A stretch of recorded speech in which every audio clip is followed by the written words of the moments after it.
Hey review family, keep it tight. My name is Jay Morse, the review guy, reviewing music for the love of music, and I'm back again to bring you another video. Before we get into the main meat of September, I'm going to be discussing and going over just a couple of my favorite records, the ones that rank the highest and the ones that I want to recommend for you guys from the past month. This is my monthly segment, so you guys know how it goes. I will put all of the reviews down in the description box below, alongside places to listen to all of the records that I talk about in this video. And of course, I want to know what your favorite records were that dropped last month. Be sure to let me know down in the comments below. So just a couple honorable mentions that I want to get out of the way. I really thought that Avatar's record, Hunter Gatherer, was one that surprised me quite a bit, that Avatar has been able to have quite a bit of staying power, and even though I didn't think some of the choruses panned out entirely as well as they should have, it was still really good. Primitive Man's record, Immersion, I did have some pretty high hopes for this record after how good Caustic was and how it literally is one of my favorite metal records of the 2010s. I think this record is too short and at times too much for its own good to really have the same impact as it maybe could have, which is unfortunate, but it's just something that happens. I guess sometimes you set your expectations too high, but I think pretty objectively this record is weaker than Caustic. It does do some things better than Caustic, but at the same time, the noise just was not implemented in a way that felt proper. It felt kind of hackneyed. It felt a little bit scatterbrained in the way of songwriting and cohesion, which I think harmed it in the long run, especially considering its short track listing and short runtime. And then finally, for shoutouts, I want to give a shout out to Within Destruction's record, Yōkai. My review of this record got a little bit of backlash, and it's not difficult to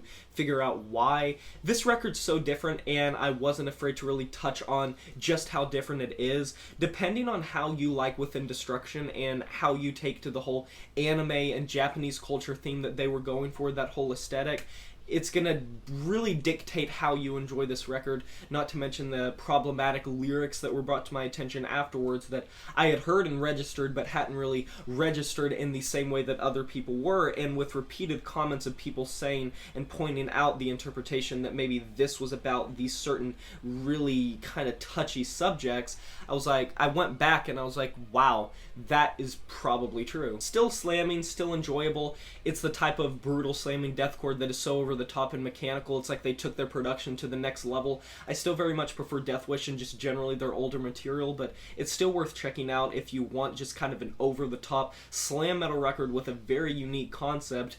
You're just gonna have to get by some of the touchy subjects. With that being said, we're now getting to my favorites of the month. These are the ones that I absolutely recommend that you give a shot to if you haven't already. Let's get into it. Coming up first is Siege Column with Darskide Legions. Siege Column is a band that I was really looking forward to with a new record. Chanel put me onto them quite a long time ago when he was hyping them up, and I'd been aware of them, but going back to their discography and really diving into it prior to the release of this, I was very excited to see what they were going to be able to do in 2020. Their very claustrophobic, dense death metal styling pretty much takes the old school and puts it under a thick coating of just mud and slime and just all the grotesque organisms and all the grotesque fluids that you can possibly imagine into this massive layer of just filth. This record really is vile, it's primal, and as of now, probably my favorite just true blue death metal record to drop this entire year. I think it's satisfying and gratifying, even if it's a little bit off the beaten path in the way that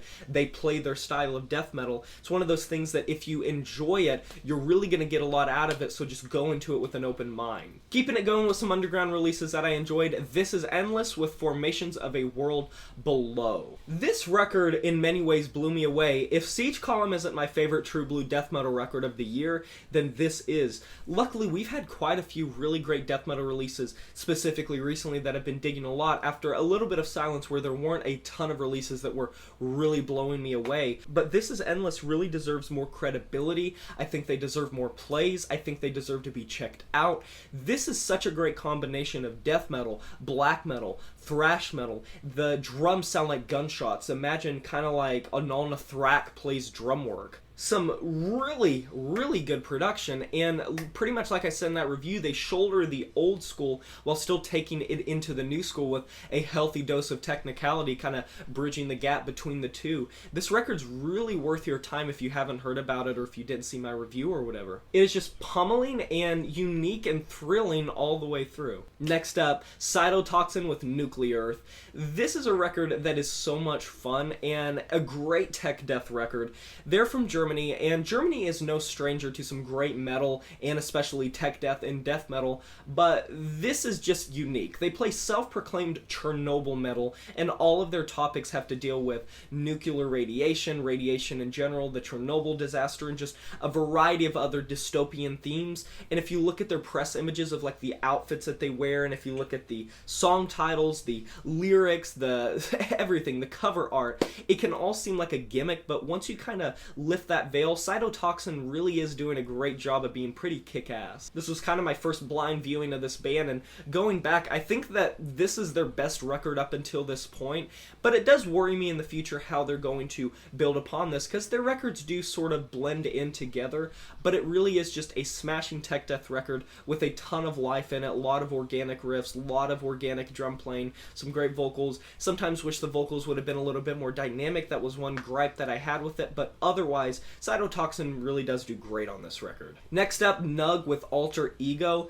This is my favorite record that dropped last month. This is a post-metal and a progressive metal band from the Ukraine that basically takes all of the best things of many bands from many genres and packs it into a really gorgeous, lavish, well-produced post-metal and progressive metal record that blends the two really well without ever letting one tug the rope too much to their side to really blot out the other, or go too much in on one that it just ends up becoming pretentious, campy, corny, like many of the genres do. The atmosphere is on point, the vocals are on point, the songwriting is on point, and like I said, the production just sounds like a big budgeted prog record, despite the fact these guys are very much situated in the underground.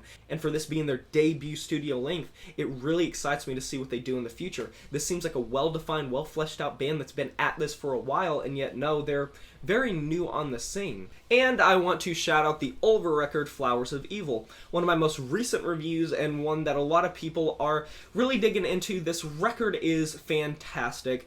Ulver has particularly never been my cup of tea. They've been a band that I have always respected from afar, but never really went close enough to enjoy or examine. I keep listening to them, and it's like I've been enamored with a band that I don't even particularly enjoy, and that really goes for their early material too. I didn't really enjoy their black metal material, and something about their 2010s material with their electronic themes just was not hitting as much as it should for me, and it's weird because I love electronic music. It's one of my favorite genres in general, and Ulver was including a lot of my favorites: synth pop, new wave, art pop, but just something was not hitting as much as it is here, where the songwriting is turned up, the dial of production is turned up and down simultaneously to sound very vintage. The aesthetic of this record is gleaming. The whole sheen across this whole thing is glistening. It's beautiful. Amazing vocals. Christopher Rigg did amazing on the vocals. The songwriting is poetic. It feels kind of like an 80s synthwave and new wave band with a lot of the dark wave influences that you would get from some of the counterculture synth bands